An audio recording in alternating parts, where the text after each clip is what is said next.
everywhere is Christmas.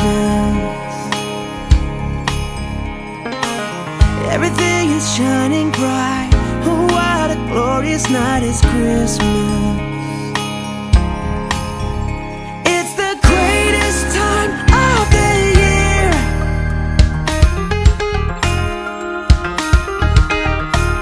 It's the greatest time of the year.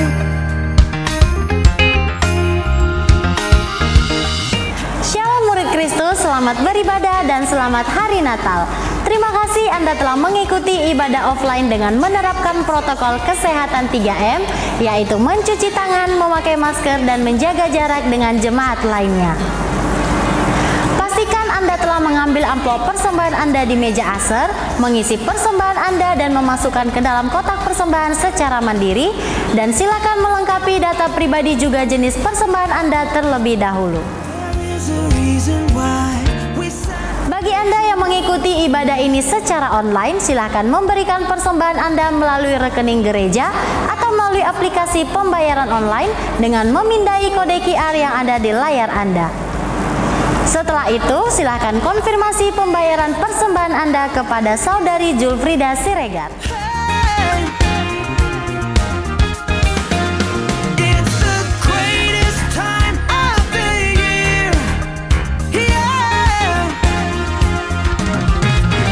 Come on, let's celebrate, for it's Christmas. So be of good cheer, for Jesus is here. Come on, let's celebrate, it's Christmas. So everybody sing, let the music ring, for it's Christmas.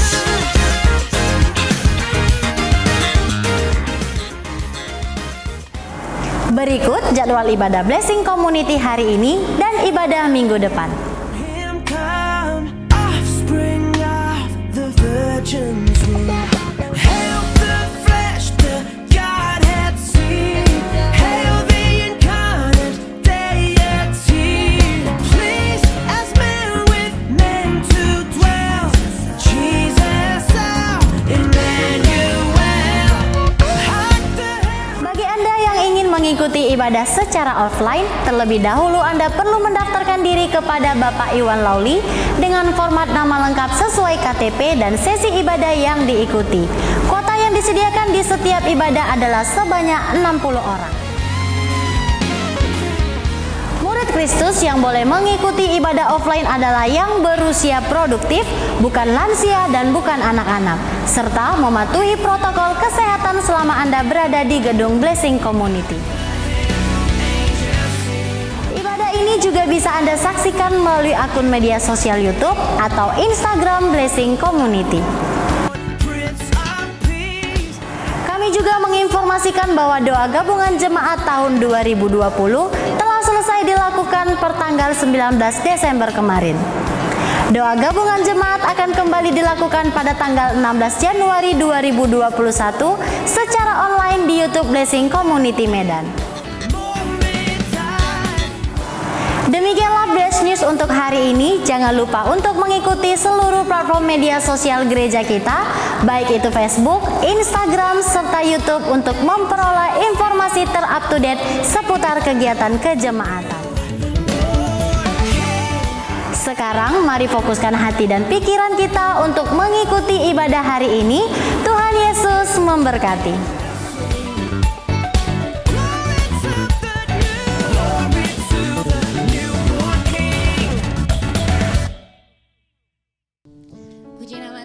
Shalom bagi kita semuanya. Tuhan Yesus baik, amin. Dan hari ini kita mau sama-sama meninggikan Dia, Raja di atas segala raja. Terima kasih Tuhan, kami mengucap syukur buat hari ini Tuhan. Terima kasih buat penyertaan Tuhan sepanjang tahun ini. Kami melihat banyak sekali pertolongan Tuhan. Kau Allah Immanuel, Kau Allah yang selalu bersama-sama dengan kami. Terima kasih buat kasih-Mu Tuhan. Terima kasih buat kesetiaan-Mu. Biarlah hari ini kami persembahkan pujian yang terbaik hanya bagi nama-Mu Tuhan. Terima kasih Bapa yang baik.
Tuhan, hari ini ambil waktu ini untuk mengucap syukur kepada Tuhan. Terima kasih buat penyertaan-Mu sepanjang tahun ini Tuhan. Dalam setiap musim kehidupan kami, Kau Allah yang setia, pertolongan-Mu setia Tuhan. Kau memberikan kami kekuatan, Kau memberikan kami setiap pertolongan-pertolongan. Terima kasih Tuhan buat setiap kekuatan yang Tuhan berikan. Terima kasih buat setiap penghiburan yang Tuhan berikan. Buat sepanjang tahun ini kami mengucap syukur Tuhan. Boleh menjalani tahun ini bersama-sama dengan Tuhan. Terima kasih Tuhan. Terima kasih Bapa yang baik. Dengan apa kan ku balas segala kebaikan-Mu, segenap hatiku menyembah-Mu Yesus. Ku bersyukur padamu. Dengan apa kan ku balas? Kau terbaik Tuhan, Kau yang terbaik dalam hidup kami. Terima kasih Tuhan. Segenap hatiku menyembah-Mu Yesus. Kami sembah Kau, Allah yang baik, Bapa yang setia. Dengan apa kan ku balas segala kebaikan-Mu, segenap hatiku menyembah-Mu Yesus. Ku bersyukur padamu selamanya.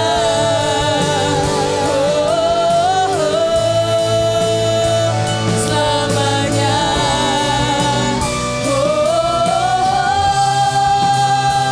Selamanya.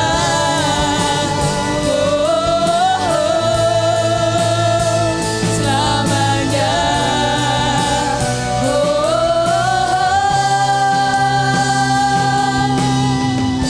Bolehkah kita berikan tepuk tangan yang terbaik bagi Allah kita?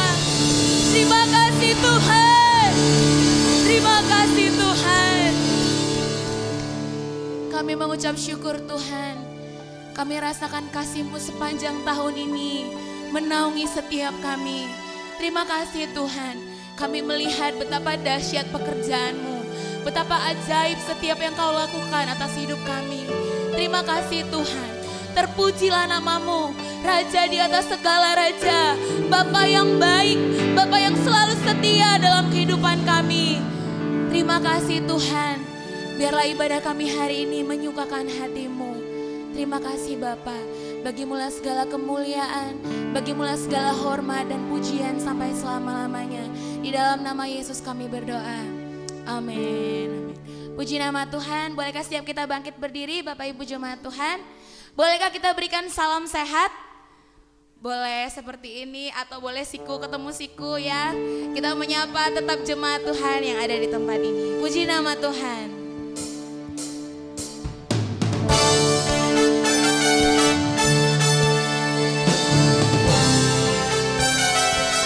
Bersyukurlah kepada Tuhan, sebab Dia baik dan bahwasanya untuk selama-lamanya kasih setianya.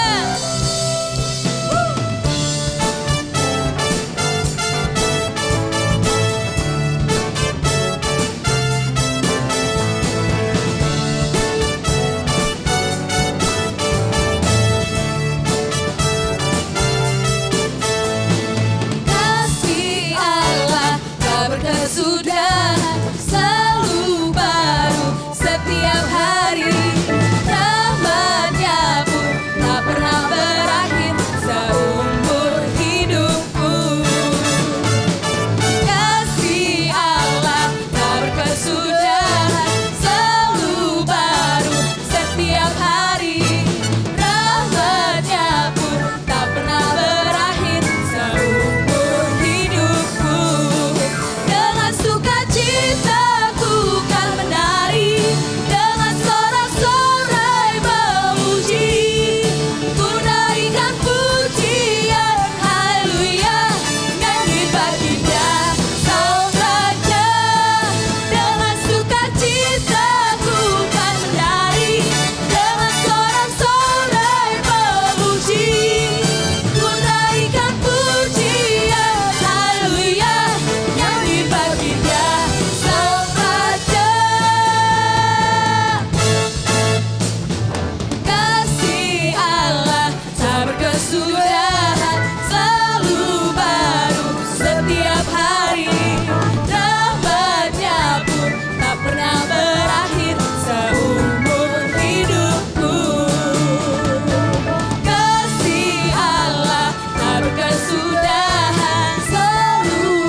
Kami mengucap syukur buat kasih-Mu Tuhan.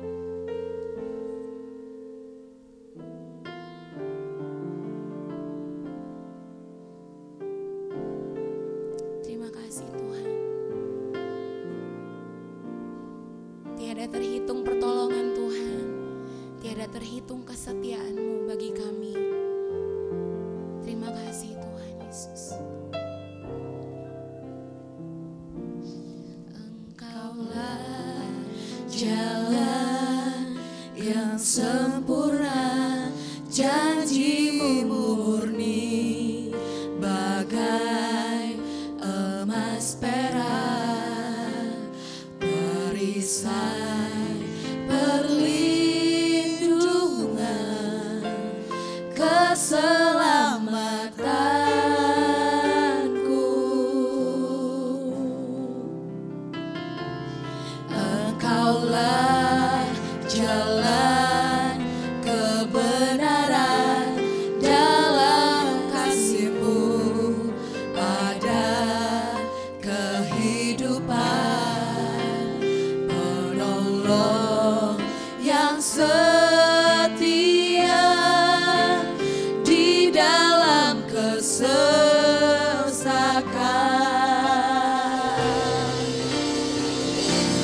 Bagaikan langit yang membentang, begitu luas kasih Tuhan, tiada terhitung pertolongan-Mu dalam hidupku.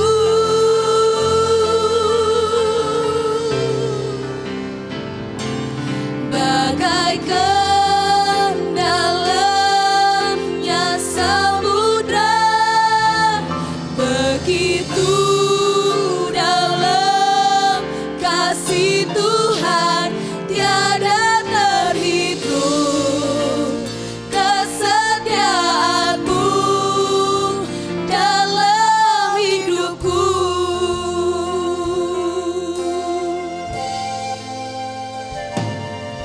Engkaulah jalan yang sempurna, janji-Mu murni bagai emas perak, perisai perlindungan, keselamatanku. Engkaulah jalan kebenaran, Engkaulah jalan kebenaran, dalam kasih-Mu ada kehidupan, penolong yang setia di dalam kesesakan.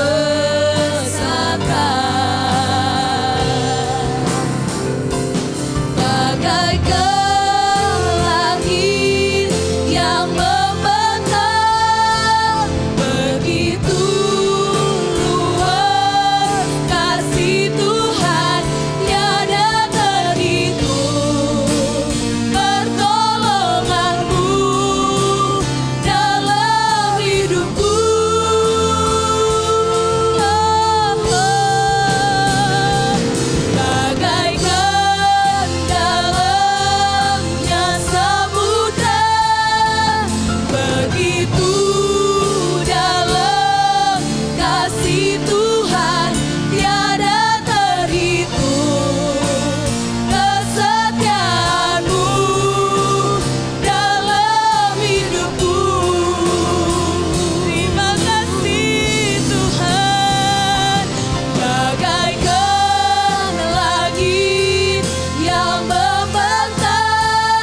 kesetiaan-Mu dalam hidupku.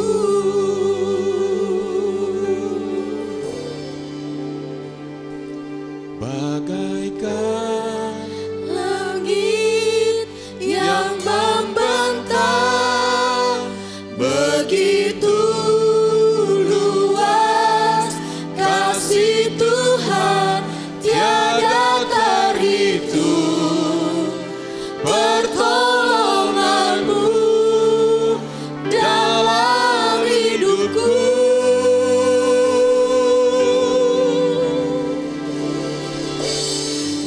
Bagaikan dalamnya samudra, begitu dalam kasih Tuhan, tiada terhitung kesetiaan-Mu dalam hidupku.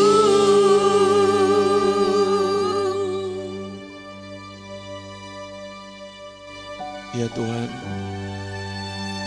kasih-Mu jauh lebih daripada apa yang dapat kami pikirkan.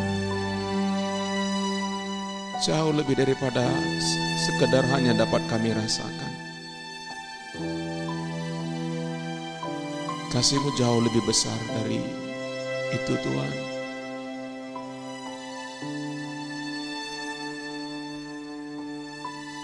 Engkau menciptakan kami di dalam kasih. Engkau menyelamatkan kami di dalam kasih.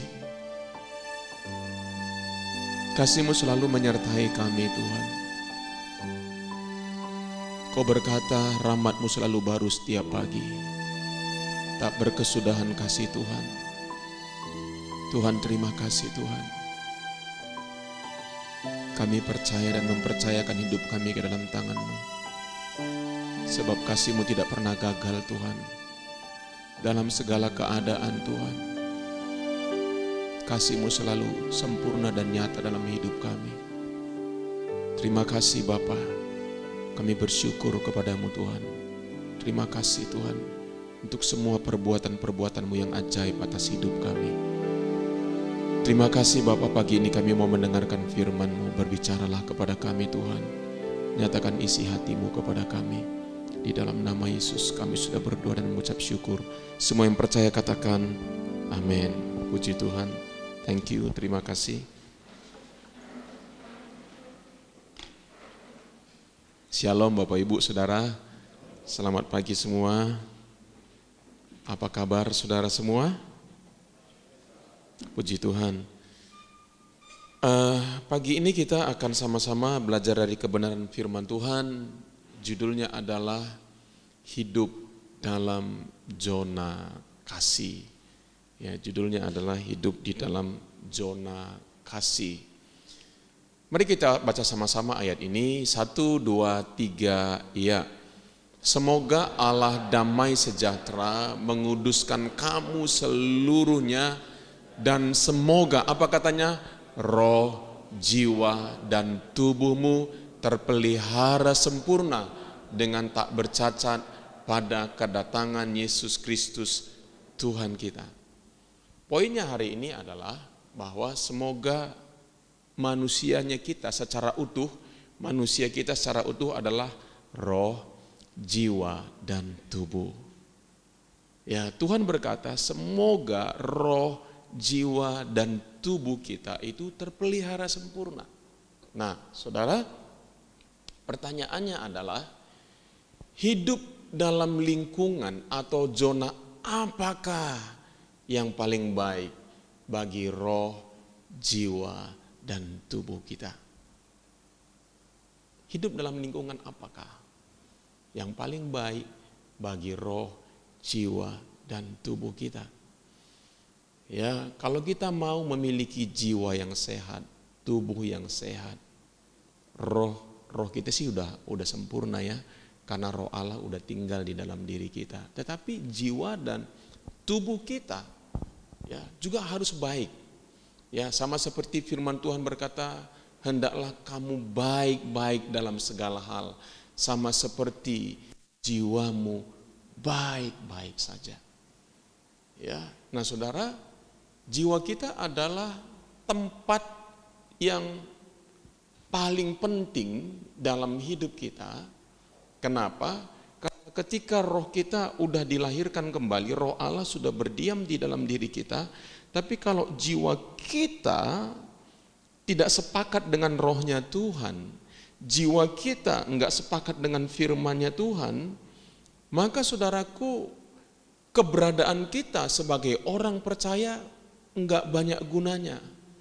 Kita hampir sama dengan orang yang enggak kenal Tuhan.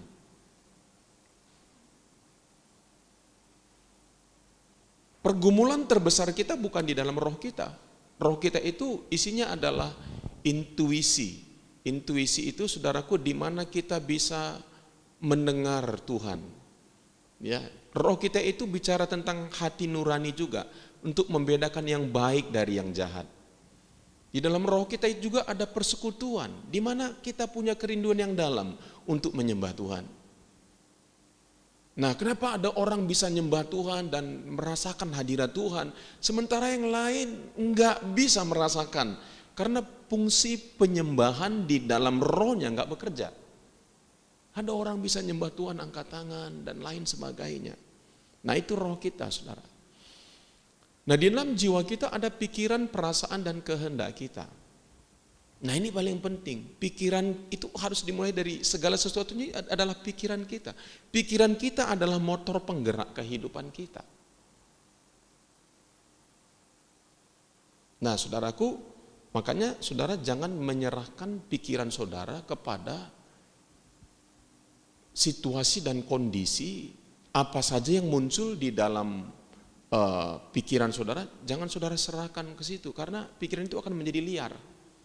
Coba saudara bangun pagi, apa saja yang muncul di sana. Nah, kalau saudara enggak mengontrol itu, maka pikiran-pikiran itu akan mengontrol hidup saudara. Saudara harus belajar mengontrolnya. Nah, itu yang selama beberapa bulan ini kita belajar. Saya juga terus belajar loh saudara. Makanya kalau bisa saudara ulang-ulang firman Tuhan yang kemarin-kemarin. Ya, saya juga suka ulang-ulang, bukan promosi khotbah saya ya. Tapi saya sendiri pun setelah dengar, saya bilang iya ya gitu ya. Nah, jadi saudara, karena kita mau saudaraku, saya percaya bahwa kekristenan hari-hari ini adalah salah satunya mempersiapkan diri kita untuk kedatangan Tuhan yang kedua kali. Ya, kemarin katanya ada penyakit lanjutannya ya. Waduh, saudara, kita bisa takut, katanya orang dari Inggris sama dari Australia enggak diterima di Indonesia. Wah, berarti berpikir juga anakku enggak pulang kalau begitu kan, kira-kira begitu. Nah, tapi saya enggak mau menyerahkan pikiran saya kepada ketakutan-ketakutan itu, karena saya percaya bahwa Allah mengontrol segala sesuatu. Banyak sekali dalam hidup ini yang membuat kita takut. Banyak sekali. Nah, makanya saudara seperti yang saya katakan, saudara adalah kapten bagi jiwamu. Kapten bagi pikiranmu. Engkau kaptennya. Kalau engkau hari ini enggak bersuka cita, periksa pikiranmu. Karena engkau mengizinkan pikiran-pikiran yang membuat engkau tidak bersuka cita menguasai engkau. Pikiran-pikiran menyakitkan, pikiran-pikiran apapun menguasai dirimu. Jadi sukacita itu enggak bergantung kepada situasi dan keadaan. Tapi bergantung bagaimana engkau mengontrol pikiran-pikiranmu. Kalau pikiranmu sejalan dengan firman, sukacita pasti ada, betul enggak? Tapi kalau saudara mengizinkan pikiran itu melayang mengembara begitu saja, ya sesuai dengan situasi dan kondisi dan orang di sekitar saudara, ya saudara pasti enggak mungkin saudara bisa bersukacita, ya. Jadi saudara, pilihan itu ada, nanti kita akan belajar, ada di dalam diri kita. Kita diciptakan ya. Nah, kita diciptakan serupa dan segambar dengan Allah, dan Alkitab berkata bahwa Allah adalah kasih. Allah adalah kasih. Ya, kalau begitu saudara, ya, firman Tuhan berkata 1 Yohanes 4:8, kita baca sama-sama 1-2 ya. Barang siapa tidak mengasihi, ia tidak mengenal Allah, sebab Allah adalah kasih. Allah bukan memiliki kasih, tetapi Allah adalah kasih. Artinya Allah tidak bisa kehilangan kasih. Orang tua bisa kita kehilangan kasih? Bisa. Nah, apalagi saudaraku, suku-suku tertentu ya, seperti ya suku Chinese gitu ya, bisa putus hubungan dengan anak. Waduh, kan ngeri ya. Putus hubungan dengan keluarga, bisa kehilangan kasih, saudara. Tetapi Allah nggak bisa kehilangan kasih. Saudara nggak setia, Tuhan tetap setia. Saudara nggak peduli kepada Tuhan, Tuhan peduli kepadamu. Saudara nggak mau tahu tentang Tuhan, Tuhan mau tahu tentang saudara. Makanya kasih, love is never fail. Amin. Kasih itu nggak bisa gagal, saudara. Kalau saudara adalah orang pilihan Tuhan, sampai kapanpun Tuhan akan kejar hidup saudara. Sampai saudara nyerah tuh sama Tuhan. Itulah segitu hebatnya tuh kasih Tuhan, saudara. Ya, segitu luar biasanya itu kasih Tuhan. Makanya saya bilang kita nggak bisa pahamin, ya. Nanti waktu kita ketemu Tuhan lah kita bisa pahamin. Ya, itu artinya, coba baca sama-sama 1, 2 ya.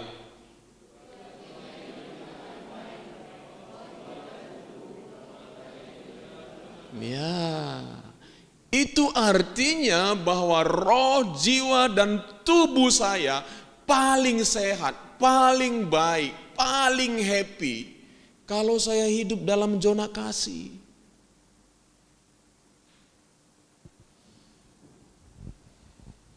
Kita mana lebih suka, dikasihi atau mengasihi? Iya, kita berpikir pukul-pukulan ya. Kita berpikir kalau kita mengasihi rugi dong kita, betul nggak? Enak aja dia. Benar nggak loh saudara? Enggak. Karena kita diciptakan oleh Allah yang adalah kasih, ya. Maka saudaraku seperti ini. Makanya kita itu memang sudah sudah ditakdirkan, kalau boleh dibilang ada takdir, memang untuk mengasihi. Ya memang perlu juga dikasihi. Kita membutuhkan dua-duanya. Tapi kita lebih fokus kepada apa? Dikasihinya. Betapa enak kalau kita dikasihi, ya. Kita tenang-tenang aja, orang mengasihi kita, ya. Nah, kita juga harus mengelola. Sama seperti begini. Kalau golongan darah, yang pendonor itu golongan apa? Oh, makanya darah Yesus adalah supaya jangan terlalu ini ya, karena katanya gini, oh darah Yesus kan, jadi katanya oh. Jadi kalau saudara adalah golongan darah O, memang saudara paling bagus mendonor, ya walaupun tidak ada permintaan, donor darah itu bagus ya, bukan yang lain nggak bagus. Kira-kira seperti itu saudara. Karena kita memang diciptakan Allah yang adalah kasih, maka roh kita, jiwa kita, tubuh kita itu paling baik kalau kita hidup dalam zona kasih. Nah, zona kasih itu saudaraku adalah pilihan kita dan kita yang ciptakan. Saudara mau nggak di rumah saudara ada zona kasih? Ciptain. Saudara yang harus menciptakannya. Kemungkinan besar mana lebih mudah di rumah kita? Zona kemarahan, bersungut-sungut, ya kebencian, saling menyalahkan, mana lebih mudah ya zona itu daripada zona kasih? Zona yang tadi. Kenapa? Zona itu nggak usah diciptakan, tercipta sendiri, betul nggak? Karena orang-orang di sekitar kita nggak sempurna. Lihat pasangan saudara nggak sempurna. Lihat orang tua saudara nggak sempurna di gereja. Lihat saya nggak sempurna, banyak kekurangan saya.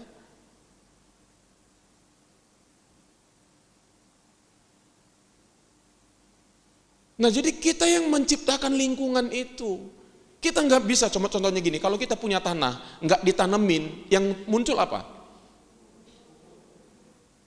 Rumput. Kita ini ada tanah, tadinya itu pohon karet saudara, pohon karetnya ditebangin, tadi di bawah pohon karet itu nggak ada apa-apa, pohon karetnya ditebangin, dibiarin, apa saudara berpikir tumbuh mangga, jeruk, durian, wah enak kali kalau kayak gitu kan? Yang tumbuh apa? Semak duri. Sama seperti itu di dalam hidup kita. Kita yang harus menciptakan. Oh itu ada usaha kita saudara. Ya. Nah, jadi keluarga juga, anak-anak juga paling baik itu, suami istri paling baik itu hidup dalam apa? Zona kasih, saudara. Tantangannya ada, pasti ada.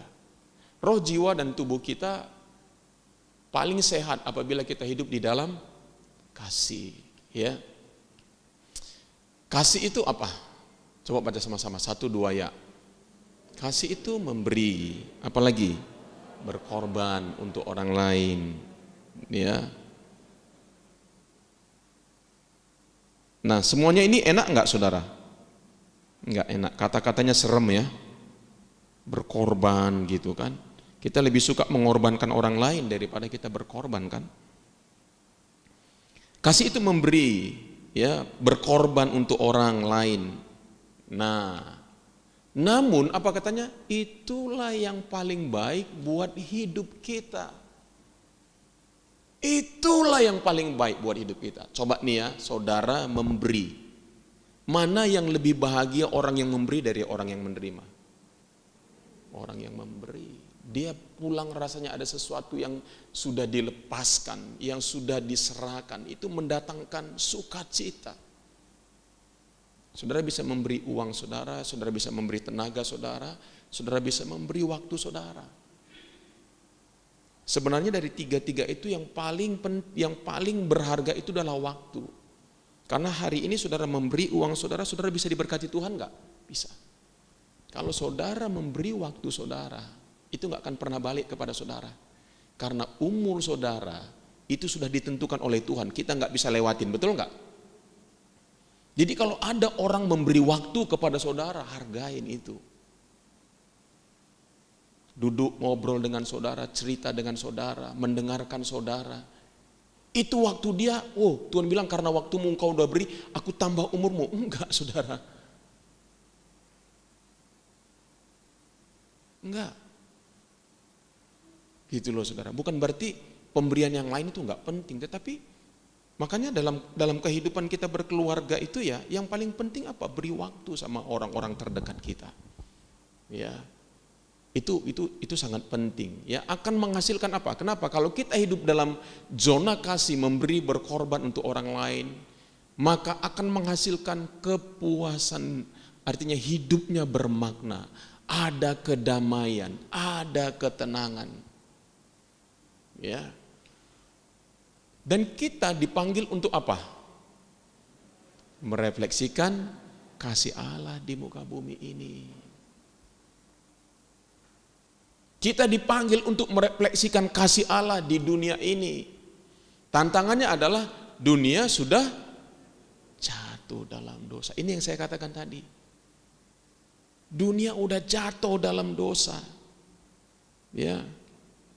Kita sudah terbiasa hidup dalam zona takut dan nafsu, saudara. Ya. Nafsu atau ego, saudara. Coba, kalau nafsu atau ego apa katanya? Mengambil sebanyak-banyaknya, mendapat sebanyak-banyaknya untuk kepentingan diri sendiri. Inilah nafsu. Inilah yang menyebabkan kenapa banyak kekacauan dalam hidup kita, mengapa banyak kekacauan dalam keluarga, mengapa banyak kekacauan dalam gereja. Nah, ketika manusia jatuh ke dalam dosa, saudaraku, dia sebelum manusia jatuh ke dalam dosa, dia hidup di dalam zona kasih.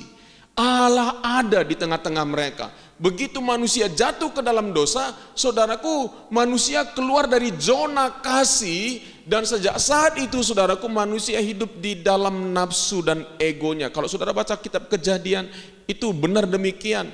Mengambil sebanyak-banyaknya, mendapat sebanyak-banyaknya untuk kepentingan sendiri.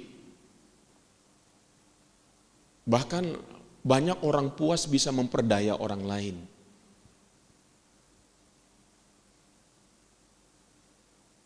Ya, atau istilahnya hari ini siapa yang kita makan katanya. Ya. Nah, saudara, itu adalah nafsu, saudara. Ya, kenapa banyak? Makanya firman Tuhan memperingatkan kita. Kalau kita hidup di dalam nafsu menghasilkan apa? Baca sama-sama, 1, 2 ya. Menghasilkan takut, tidak pernah puas, kekacauan, segala macam perbuatan jahat.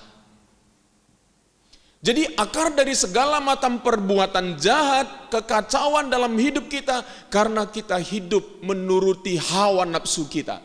Nafsu itu adalah mengambil sebanyak-banyaknya, mendapat sebanyak-banyaknya untuk kepentingan sendiri. Ya, coba kalau orang, saudaraku, hidupnya dengan begini, nggak pernah hidupnya happy, saudara, nggak pernah. Tapi kalau orang yang hidupnya selalu ingin memberi, berbagi untuk keuntungan orang lain, kebaikan orang lain, hidupnya lebih berbahagia, lebih happy, saudara. Ya, mari kita baca Yakobus 3:16, 1, 2, 3 ya.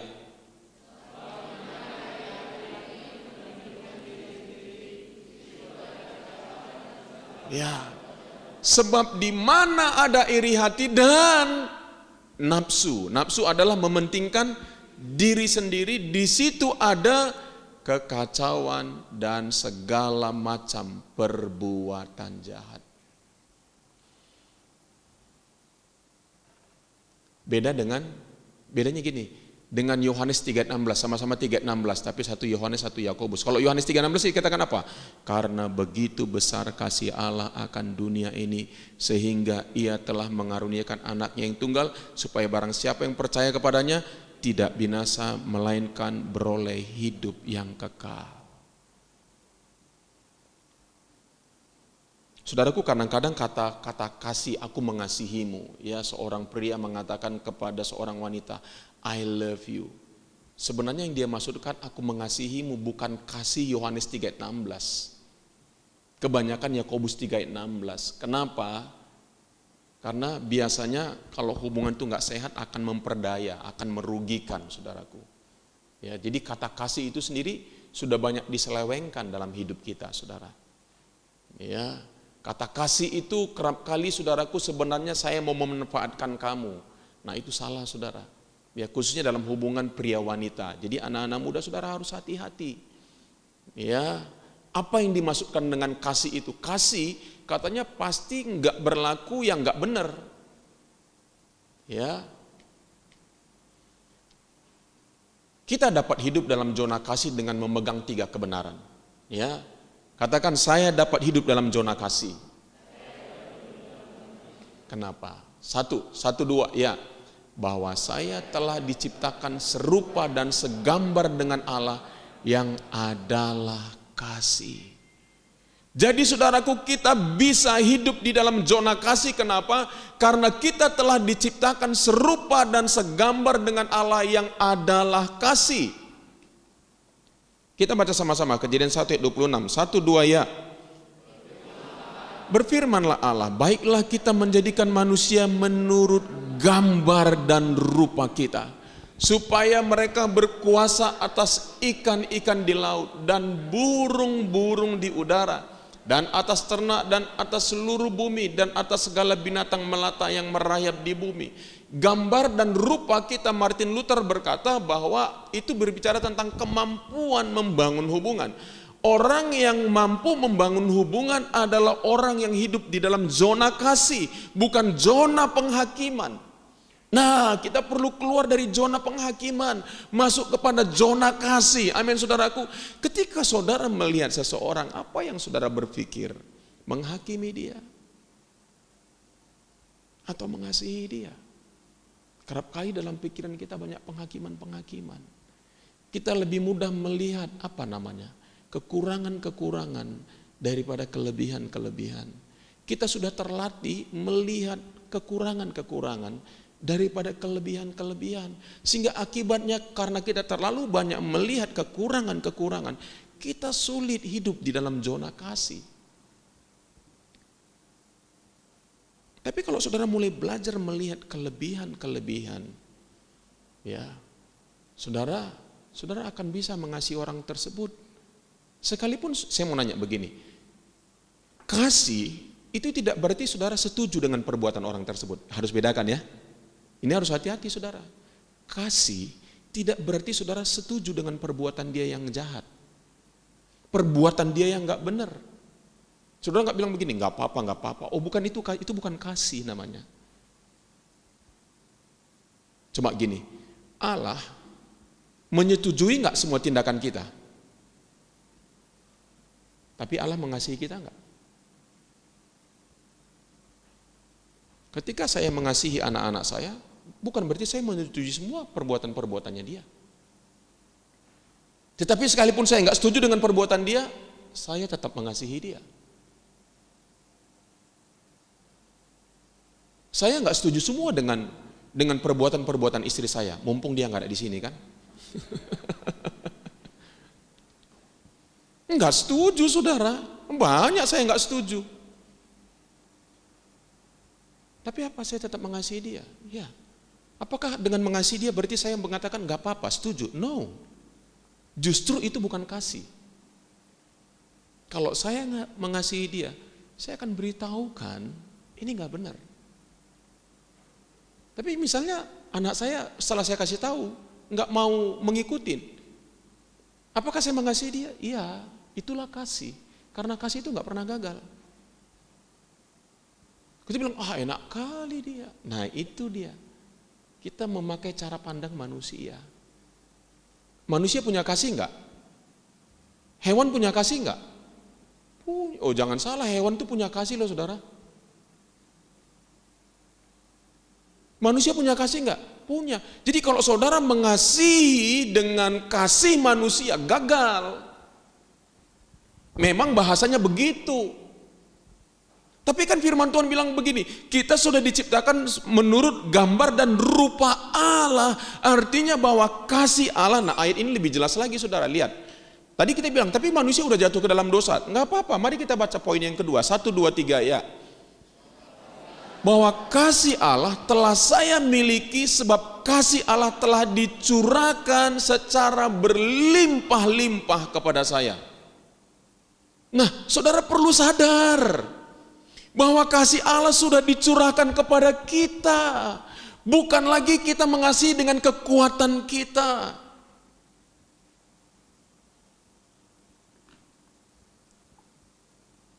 Ini 2 anak muda tolong maju ke depan.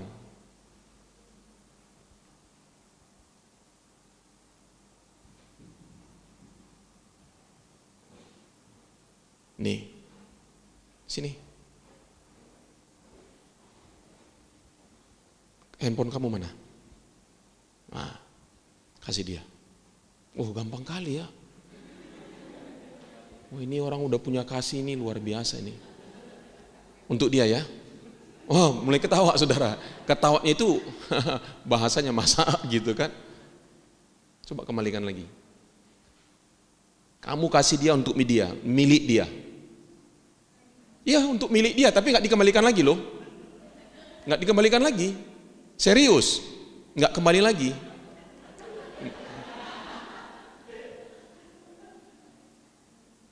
Mikir kan, tapi nih, saya kasih kamu, kasih dia, nggak usah balik, nggak apa-apa, kasih dia. Gampang. Kenapa? Bukan milik dia. Mudah, kenapa?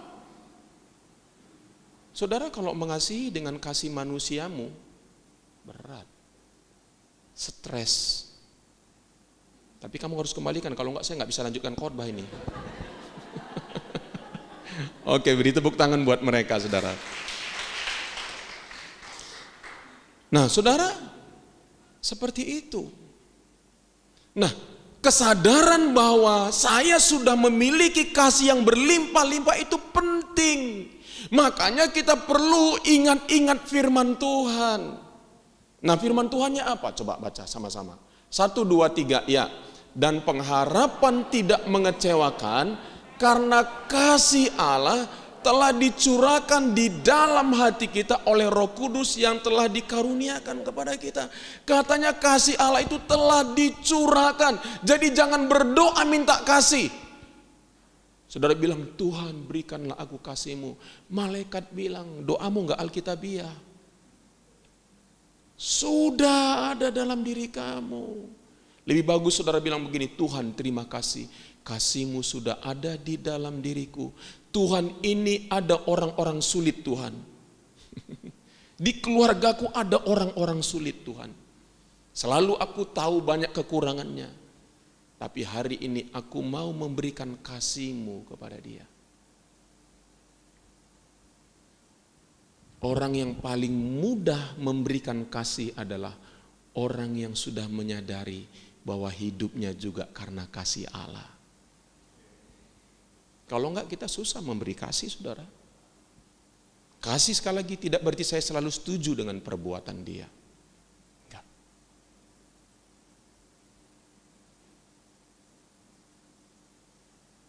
Dalam konteks tertentu, kasih juga tidak berarti saya harus selalu bersama-sama dengan dia. Enggak. Kalau ada prinsip-prinsip tertentu yang udah enggak ini, saya enggak bisa berjalan bersama-sama dengan dia. Tapi apakah saya tetap mengasihi dia? Iya. Saya lebih suka dalam terjemahan bahasa Inggrisnya yang dikatakan begini. Such hope in God's promises never disappoint us because God's love has been abundantly poured out within our heart. Artinya dengan berlimpah-limpah sudah dicurahkan di dalam hati kita through the Holy Spirit, lewat Roh Kudus. Roh Kudus ada di mana? Di dalam hati kita. Berarti kasih Allah ada nggak di dalam hati kita? Ada. Kita aja yang kenapa? Karena kita terluka, karena kita kecewa, karena kita kepahitan, karena lain segala hal membuat kasih nggak bisa keluar, mampet. Makanya kita harus sembuh. Sembuh jalan satu-satunya pengampunan. Saudara harus ingat, ampuni lagi, ingat, ampuni lagi, ingat, ampuni lagi, ingat, ampuni lagi.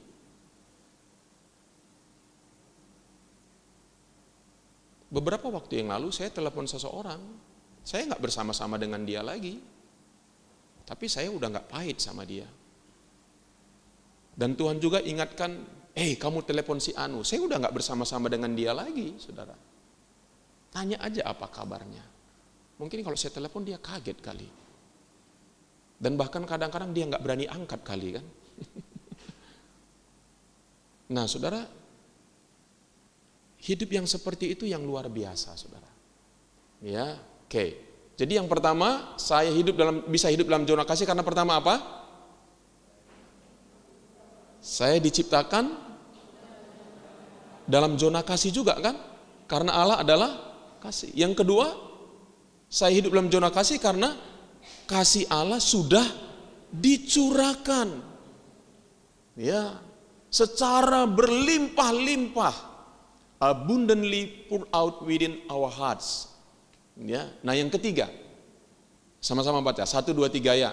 Bahwa saya dapat memilih hidup dalam kasih Allah. Berarti kasih hidup dalam kasih itu apa? Adalah sebuah pilihan. Datang pikiran membenci, saudara ikutin enggak? Datang pikiran kecewa, datang pikiran kepahitan, bisa loh datang tiba-tiba karena sudah tertanam di alam bawah sadar kita. Apa respon saudara? Saudara harus take over pikiran yang demikian. Saudara adalah kapten jiwamu. Engkau adalah kapten pikiranmu. Saudara berkata, no, saya mengampuni orang tersebut. Saya memberkati orang. Kadang-kadang berulang-ulang loh saudara. Bukan sekali 2 kali. Berulang-ulang saudara ucapin. Berulang-ulang saudara doakan. Bahkan mungkin saudara harus lakukan kalau itu muncul katanya 63 hari. Wah, kalau pikiran itu terus muncul sampai 63 hari saudara menang. Terus, jadi ingat saudara ya, kita enggak diciptakan dalam zona kepahitan. Kita enggak diciptakan Tuhan dalam zona kemarahan. Kita enggak diciptakan Tuhan dalam zona kebencian. Jadi kalau kita hidup dalam zona itu, kita merusak diri kita sendiri. Halo? Dan di dalam hidup kita akan ketemu dengan orang-orang yang demikian. Kita menyakiti dan disakiti, kita dihianati dan menghianati kita, semuanya itu bisa terjadi.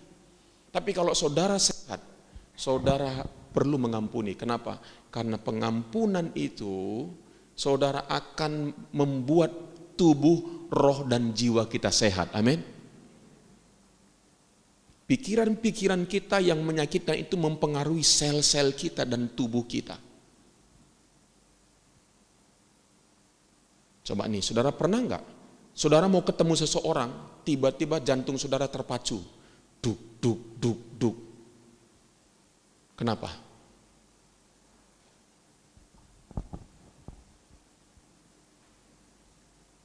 Karena saudara melihat gambaran orang tersebut.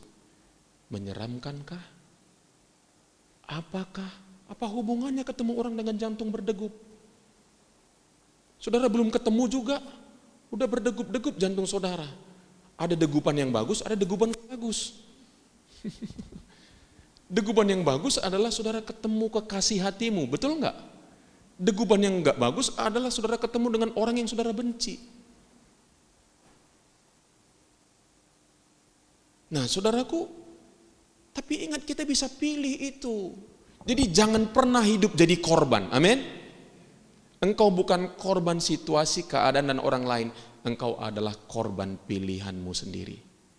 Katakan, saya bukan korban perbuatan orang lain, situasi dan kondisi. Saya adalah korban pilihan saya. Hei, lebih bahagia nggak hari ini? Kecuali saudara nggak mau bertanggung jawab, ya saudara nggak bahagia dengar ini. Tapi kalau saya bilang, hei, berarti aku yang mengambil otoritas, aku yang memilih, aku memilih. Kan hidup ini paling enak bisa memilih, betul nggak? Kalau saudara powerless, nggak bisa memilih apa-apa, no choice.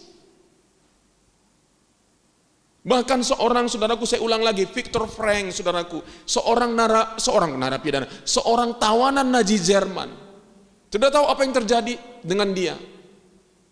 Orang-orang Hitler pada zaman itu, saudaraku, menangkapin semua orang-orang Yahudi. Nah, orang Yahudi ini dimasukkan ke kamar gas. Semua orang, saudara, kebanyakan orang, begitu masuk kamar gas, mati sebelum waktunya. Karena dia berkata begini, no hope. Karena Hitler pada waktu itu sangat amat berkuasa. Satu-satunya negara Eropa yang belum takluk dan tidak takluk adalah Inggris Raya. Negara Eropa lain takluk. Semua orang Yahudi yang ketangkap berpikir no hope. Jadi saudara bisa mati sebelum waktunya karena pikiran saudara yang stres. Jadi saudara, dari manakah kita tahu orang itu sebenarnya harusnya mati atau tidak? Ada orang hidupnya sangat sehat, saudaraku. Dia jaga, dia olahraga, dia mati, itu waktunya Tuhan. Maaf ini kayak papanya Kesia, itu udah waktunya Tuhan. Gaya hidupnya sehat, bodinya bagus, hubungannya dengan orang lain baik, enggak ada kepahitan. Sudah waktunya Tuhan. Kayak istri saya, saudaraku, kena cancer. Enggak ada. Waktu ditanya ada kepahitan enggak? Enggak ada.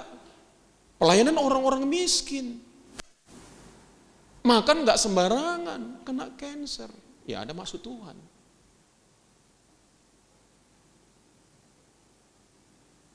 Tapi saudaraku, ternyata pikiran kita juga bisa memperpendek umur kita. Nah, orang-orang yang ada di situ, saudaraku, udah lemah. Pikirannya nggak ada harapan, seluruh sel-sel tubuhnya dan jaringan-jaringan tubuhnya, saudara, mulai melemah dan saudara, tapi ada seorang bernama Viktor Frankl. Dalam kondisi kayak gitu, dia menolak untuk menyerah. Maaf saudaraku, dia udah ditelanjangin, udah diambil semuanya, rasa berharganya udah nggak ada. Tapi dia menolak menyerah. Dia bilang begini, engkau bisa ambil semua apapun dari hidupku, tapi kau nggak bisa ambil kehendak bebasku. Untuk bersyukur.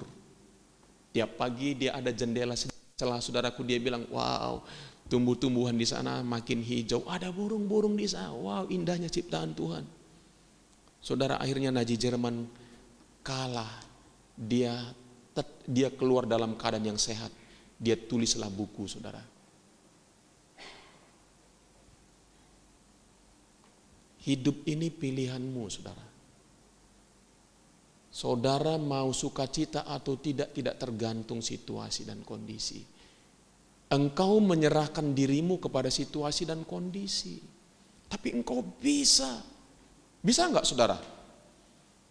Saya mau nanya, waktu Yesus kapalnya ombang-ambing saudara, murid semua takut enggak? Yesus ngapain?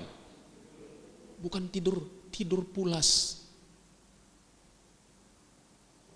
Apa bedanya? Sama-sama menghadapi kondisi yang sama.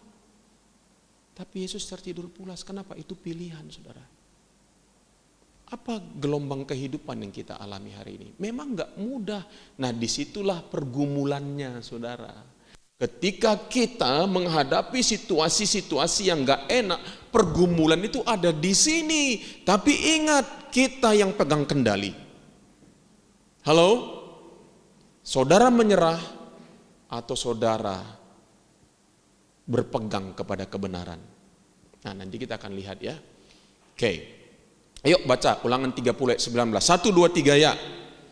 Aku memanggil langit dan bumi menjadi saksi terhadap kamu pada hari ini. Kepadamu ku perhadapkan sukacita dan kesedihan, kepahitan dan pengampunan. Sebutkan apa lagi? Ku perhadapkan ya kasih dan ketakutan, berkat dan kutuk. Tuhan suruh pilih apa? Pilihlah kasih, pilihlah pengampunan, pilihlah sukacita, pilihlah kehidupan supaya engkau hidup, baik engkau maupun keturun. Hei, ternyata saudaraku, setelah saya pelajarin saudaraku, makanya kita sebagai orang tua dan sebagai anak-anak muda, engkau harus hati-hati dengan hidupmu. Kenapa? Karena kalau hidupmu enggak berubah, genmu akan kau turunkan kepada anak-anakmu. Makanya engkau akan lihat, ini mirip anakku aku ini. Anak-anak bisa, aku mirip papaku. Kenapa? Gennya turun. Tapi ingat, gen kita bisa berubah kalau kita renungin firman. Halo, ada berita sukacita. Sehingga engkau tidak perlu sama, maaf, bukan merendahkan, kita hormatin orang tua kita. Tapi kita bisa berbeda dari orang tua kita kalau misalnya ada yang enggak benar. Betul enggak saudara? Bisa. Itu pilihanmu, jangan salahkan siapapun.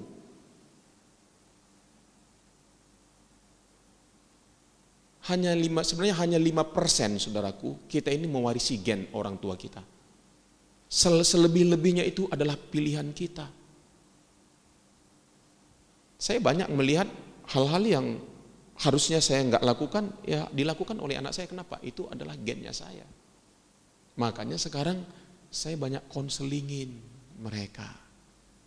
Ya, supaya apa? Berbeda. Nggak boleh sama dengan nilai kehidupan saya yang lama, nggak boleh sama. Ya, jadi saudaraku, kita harus hati-hati dengan hidup kita. Jadi anak-anak muda, engkau mau generasimu lebih baik, ubah pikiranmu, ubah cara berpikirmu, ubah hidupmu. Hidup itu berubah lewat apa? Cara berpikir duluan. Banyak orang mau mengubah tingkah laku dulu, nggak bisa. Mesti pikiran dulu. Oke, yuk baca sama-sama. 1, 2 ya. Hidup ini tidak tergantung pada takdir, gen, dan lain-lain. Tapi bergantung pada pilihan. Kalau kita memilih, maka takdir dan gen kita berubah. Oke, hidup adalah dalam zona kasih atau takut adalah sebuah pilihan. Ya, hidup dalam zona kasih, ayo baca sama-sama. 1, 2 ya.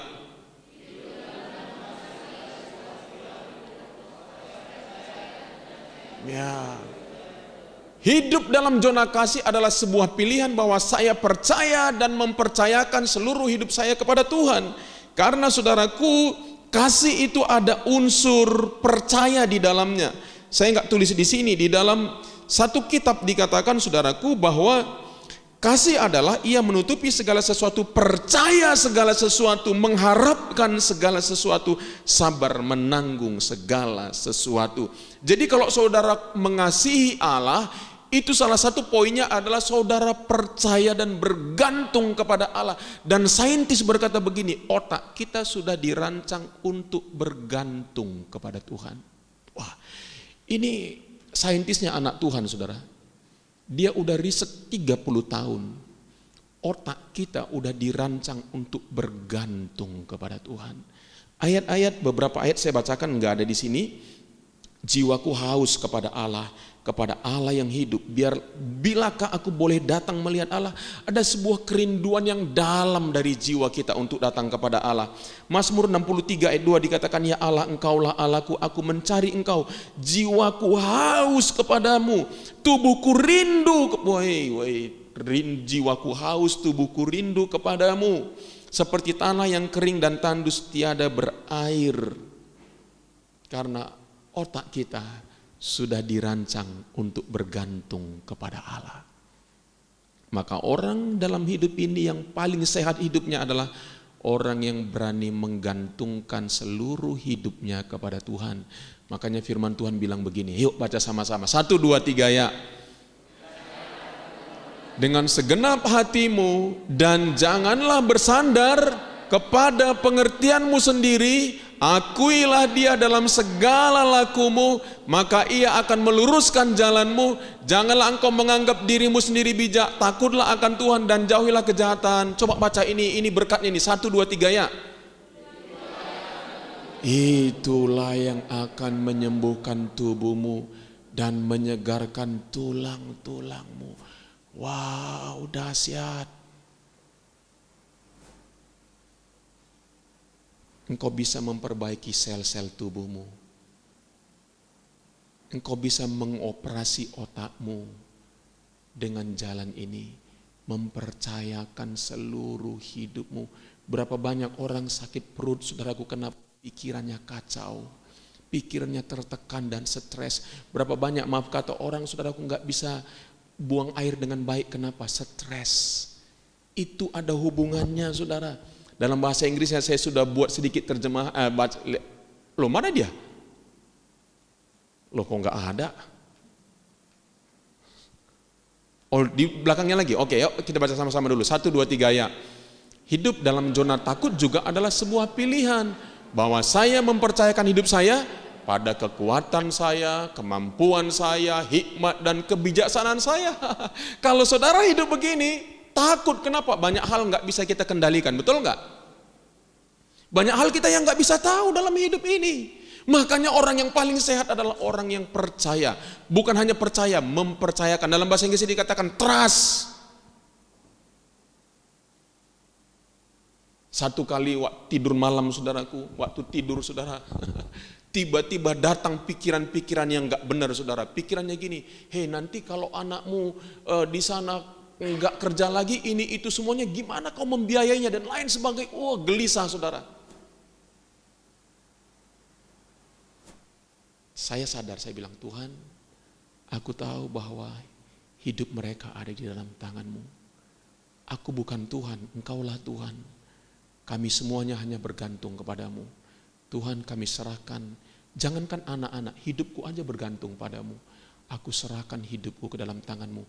Dan malam itu saya tidur dengan amat sangat pulas. Saya berkata, Tuhan, hidup mereka bergantung padamu. Coba lihat ke depan, imajinasi saudara, apa yang lebih banyak? Ketakutan, kekhawatiran. Makanya hiduplah one day at the time. Hiduplah dari sehari ke sehari. Kesusahan sehari, cukuplah sehari. Nikmatilah hidup saudara di dalam Tuhan. Yang pasti Tuhan adalah pemelihara hidupmu. Karena Dia adalah Allah Immanuel. Kok nggak ada yang amin, saudara? Atau kok saudara terlalu tertegun, saudara?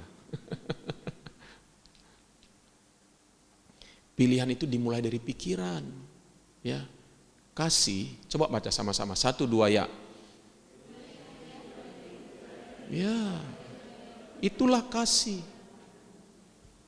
Kasih adalah memilih pikiran untuk mempercayai dan bergantung pada Tuhan dalam segala hal. Takut, apa katanya? Memilih pikiran untuk tidak bergantung pada Tuhan, tapi pada diri sendiri, situasi dan keadaan. Hasilnya, apabila kita hidup dalam zona kasih, Amsal 3 ayat 8, 1-2, ya. Itulah yang akan menyembuhkan tubuhmu dan menyegarkan tulang-tulangmu. Ya, saudara, salah satu zona kasih itu implikasinya adalah saudara tertawa, betul enggak? Saudara mempercayai Tuhan itu dalam segala hal. Saudara, saya ingat waktu saya pernah sakit, saudaraku, itu sangat menakutkan. Di sini keringetan, di sini enggak, saudara. Jantung kadang-kadang berdegup kencang. Sampai pernah dari dulu kita gereja di mana, di Milenium, saudaraku, saya tiba-tiba bilang sama istri saya, ayo pulang, kenapa ke rumah sakit? Masuk ke rumah sakit Elizabeth pakai ini, saudaraku, saya bilang kok nggak terasa apa-apa, memang nggak ada apa-apa. Kami pergi ke dokter jantung, sampai istriku bilang begini, papa bedakan antara penyakit jantung dengan jantungan. Wah, itu kondisi saudara berat loh, saudara, benar loh, saudara. Saya dihantui oleh banyak hal yang gak ada. Penghantuannya itu, saudaraku, ada di dalam pikiran saya. Sudah tahu salah satu apa yang menghibur saya waktu doa kami, waktu itu anak-anak masih kecil. Mereka doain saya lucu-lucu doanya. Jadi saya ketawa. Hati yang gembira adalah obat, dan obat yang manjur. Saudara, Tuhan memberikan kepada kita kemampuan untuk sembuh dengan banyak ketawa. Coba lihat kiri kanan, masih ada suka ketawa enggak? Atau udah stres terus ini karena COVID ini, saudara? Sampai orang Jepang ada les ketawanya, saudaraku, karena mereka susah ketawa, saudara. Terlalu banyak tekanan. Mari kita nikmati hidup di dalam Tuhan, amin. Nah, dalam bahasa Inggrisnya, it will be held to your body, your marrow, sumsummu sehat. Waduh, mak. Saudara tahu sumsum? Kalau saudara makan tulang, di dalamnya itu ada sumsum. Kalau kita percayakan hidup kita kepada Tuhan, sumsum kita sehat. Your nervous, sarafmu juga sehat. Your sinews, urat. Your muscle, otot. All your inner parts, semua bahagian dalam. Ya, usus, jantung, hati, dan semuanya. And refreshment, physical well-being to your bones. Tulang-tulang kita. Kan Daud bilang, tulang-tulangku begitu tertekan. Betul enggak? Ada ayatnya. Tapi kalau kita mempercayakan hidup kita kepada Tuhan, tulang-tulang kita pun bersorak-sorai. Wow, dahsyat banget, saudara. Jadi hidup yang paling baik bagi kita adalah hidup dalam zona kasih. Kesimpulannya apa? Baca sama-sama. 1, 2, 3 ya. Kejarlah kasih itu. Mari kita berdoa, saudara. Mari kita datang kepada Tuhan.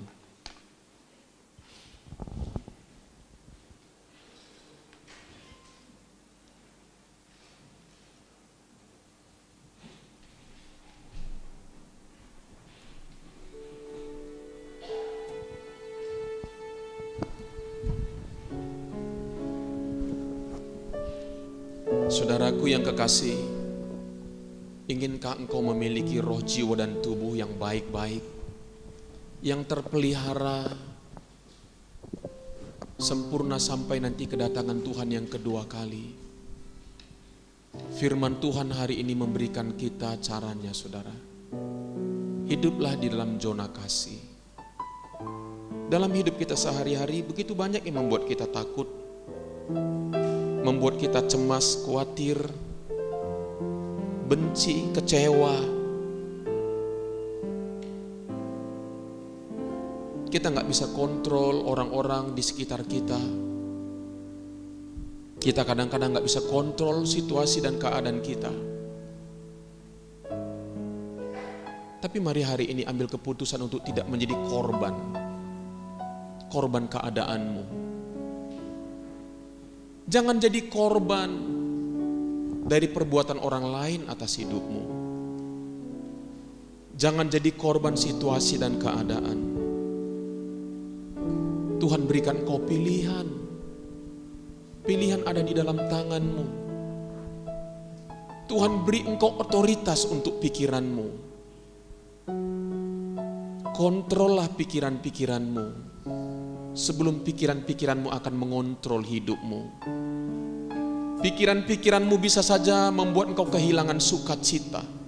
Pikiran-pikiranmu bisa saja membuat engkau kehilangan gairah. Pikiran-pikiranmu bisa saja membuat engkau tertekan. Seperti pemazmur berkata, "Hai jiwaku, mengapa engkau tertekan di dalam diriku? Berharaplah kepada Tuhan."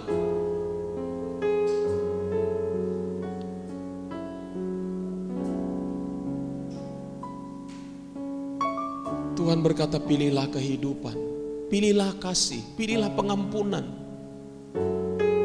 pilihlah sukacita, pilihlah kemurahan, pilihlah kebaikan sebagai jalan hidupmu. Itu adalah pilihan kita, jemaat. Jangan hidup bergantung kepada mood di dalam batinmu. Kalau engkau mengikuti mood, banyak sekali yang enggak mood dalam hidup kita.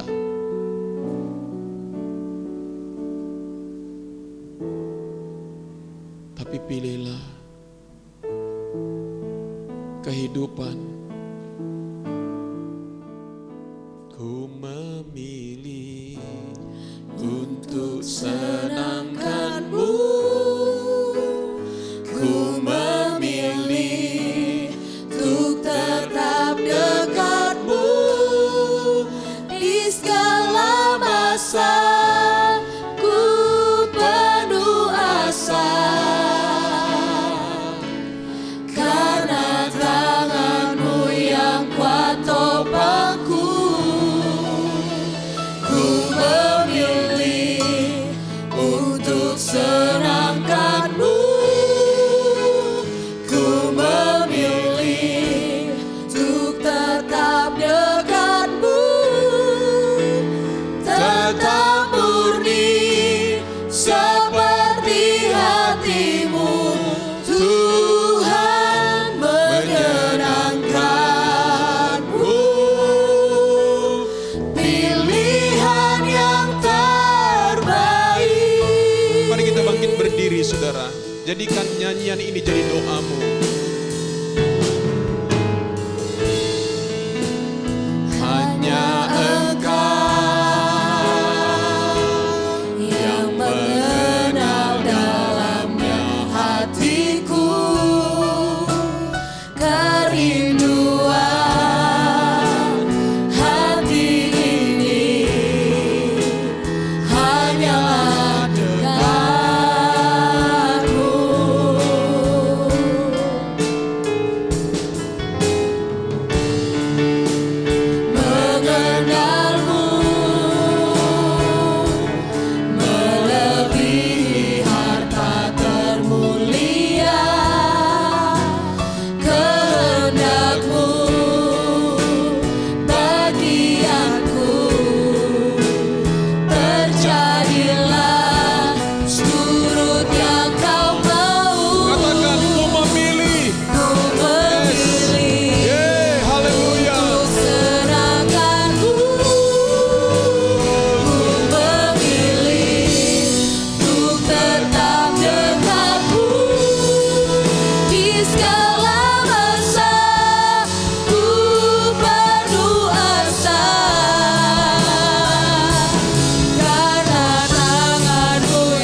Hidup tidak selalu seperti apa yang kita inginkan.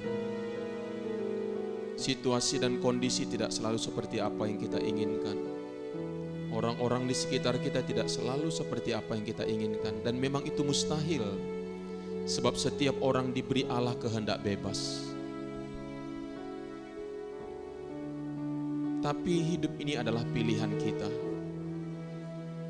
Mungkin situasi dan kondisi bukan pilihan kita. Mungkin perbuatan perkataan orang lain memang bukan pilihan kita. Tetapi respon-respon kita adalah pilihan kita. Ambil tanggung jawab itu dalam hidupmu. Kau tidak bisa menyerahkan sukacitamu kepada situasi dan keadaan. Pasti engkau gak akan pernah sukacita. Kau gak bisa menyerahkan sukacitamu, kebahagiaanmu kepada orang-orang di sekelilingmu. Itu mustahil. Bahkan orang yang paling mengasihimu pun bisa saja tanpa sengaja menyakiti hatimu. Jemaat yang kekasih, Tuhan memberikan engkau otoritas untuk memilih. Mungkin selama ini engkau banyak memendam di dalam hatimu, kecewa dengan keadaan, kecewa dengan situasi, kecewa dengan orang-orang di sekitarmu. Hari ini keluar dari situ. Ampuni dan ambil pilihan untuk hidup sesuai firman. Karena kita diciptakan oleh Allah di dalam kasih. Kita paling sehat hidup sesuai dengan firman Tuhan. Kita paling sehat hidup sesuai dengan kebenaran firman. Jangan serahkan hidupmu kepada situasi dan kondisi. Ambil tanggung jawab. Engkau adalah kapten atas jiwamu. Engkau adalah kapten atas keputusan-keputusanmu. Engkau yang memilih. Mari hari ini jemaat bersyukur untuk itu. Katakan terima kasih Tuhan. Sebab Engkau memberi aku pilihan untuk hidup, memilih kehidupan. Katakan hari ini aku memilih kehidupan ya Tuhan. Aku memilih sukacita, aku memilih mengampuni, aku memilih bermurah hati, aku memilih kebaikan, aku memilih panjang sabar, aku memilih Tuhan. Engkau adalah yang memilih, saudaraku. Ciptakan hidupmu, ciptakan hidup yang baru. Biar jangan situasi dan kondisi yang menciptakan hidupmu. Tetapi engkau yang create apa yang kau rindukan terjadi dalam hidupmu. Sebab Allah sudah memberikan itu kepadamu. Allah sudah memberikan itu kepadamu. Ketika Yesus bangkit, murid-murid ketakutan, mereka berkumpul. Dan Yesus muncul. Yesus berkata, damai sejahtera di antara kamu. Yesus menciptakan atmosfer yang berbeda. Tadinya atmosfernya adalah takut. Tetapi lewat perkataan Yesus, Yesus menciptakan damai sejahtera. Ciptakan suasana situasi yang kau rindukan sesuai dengan firman Tuhan. Ciptakan itu dalam hidupmu. Engkau bukan korban situasi dan keadaan dan orang. Engkau adalah korban daripada pilihan-pilihanmu tanpa sadar. Pikiran-pikiran lama mengontrol hidupmu. Engkau adalah korban pikiran-pikiranmu yang lama. Hari ini keluar dari sana. Lepaskan cengkeramanmu dari sana. Bersyukur kepada Tuhan dan katakan, Tuhan, aku memiliki Tuhan Yesus kuasa, kemampuan untuk memilih. Hari ini aku memilih kehidupan. Hari ini aku memilih damai sejahtera. Hari ini aku memilih sukacita. Aku memilih Tuhan yang baik, yang benar, yang mulia. Sekalipun keadaan orang di sekitarku belum seperti apa yang aku inginkan, tetapi aku memilih yang baik, yang mulia, yang sedap didengar, yang patut dipuji. Aku pilih hal tersebut. Terima kasih Tuhan. Terima kasih Bapa.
menutup ibadah kita berdoa seperti yang Yesus ajarkan kepada murid-muridnya. Doa Bapa kami yang di surga, dikuduskanlah namamu, datanglah kerajaan-mu, jadilah kehendak-mu di bumi seperti di surga. Berikanlah kami pada hari ini makanan kami yang secukupnya, dan ampunilah kami akan kesalahan kami, seperti kami juga sudah mengampuni orang yang bersalah kepada kami. Dan janganlah membawa kami ke dalam pencobaan, tetapi lepaskanlah kami daripada yang jahat, karena Engkau yang mempunyai kerajaan dan kuasa dan kemuliaan sampai selama-lamanya. Jemaat yang kekasih, angkat tanganmu. Terimalah berkat sukacita, damai sejahtera, kebaikan dan kemurahan daripada Allah Bapa, cinta kasih dan pengorbanan daripada Tuhan Yesus yang sudah mati di kayu salib untuk kita, dan penyertaan persekutuan bimbingan dari Allah Roh Kudus menuntun langkah hidup kita dari hari ini sampai Maranatha Tuhan Yesus datang yang kedua kali. Dan semua yang percaya katakan amin. Tuhan Yesus memberkati kita semua. Jemaat Tuhan, terima kasih telah mengikuti ibadah raya online GVI C3 Blessing Community hari ini. Sampai jumpa di ibadah berikutnya. Setelah ibadah ini selesai, silakan memberi persembahan Anda melalui rekening bank gereja atau melalui aplikasi pembayaran online yang tersedia.